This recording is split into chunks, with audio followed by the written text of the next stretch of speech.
প্রিয় শিক্ষার্থী, আজকে আমরা শিখব বাংলা ব্যাকরণের কর্মধারয় সমাস কি কি ভাবে গঠিত হতে পারে তার বেশ কয়েকটা বিষয় নিয়ে আমরা আলোচনা করব।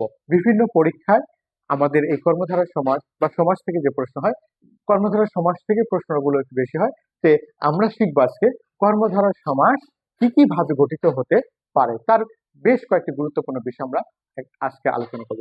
এক নাম্বার দেখো, এক নাম্বার হচ্ছে যে কি পূর্ব পদে, পূর্ব পদে, পূর্ব পদে দেখো স্ত্রী বাচক, পূর্ব পদে কি স্ত্রীবাচক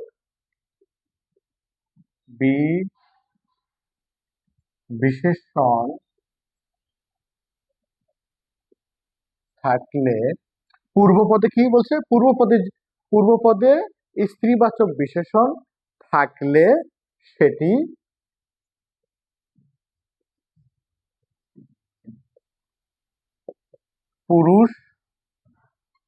পুরুষবাচক হয়। যেমন আমরা বলছি কি যে পূর্ব পদে যদি স্ত্রীবাচক বিশেষণ থাকে পর, তাহলে সেটি কি হবে, সেটা পুরুষবাচক হয়ে যাবে, স্ত্রী থাকলে পুরুষ হয়ে যাবে। যেমন দেখো সুন্দরী,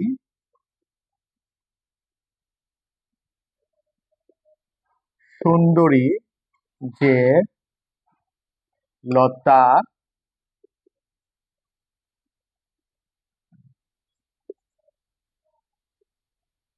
সুন্দর লতা, আর এটা কি মহতী যে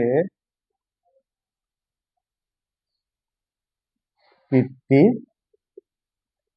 মহা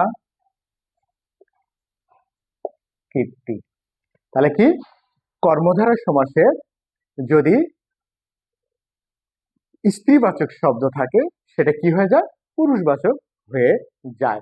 ভালো করে আমরা উদাহরণের সাহায্যে আমরা জানতে পারবো যে স্ত্রীবাচক শব্দ যদি পূর্বপদে স্ত্রীবাচক শব্দ থাকে তাহলে সেটা কি হয়ে যাবে, পুরুষবাচক হয়ে যাবে। আমরা আর একটি সুন্দর একটা মানে উপায় নিয়ে আমরা এখন আলোচনা করব।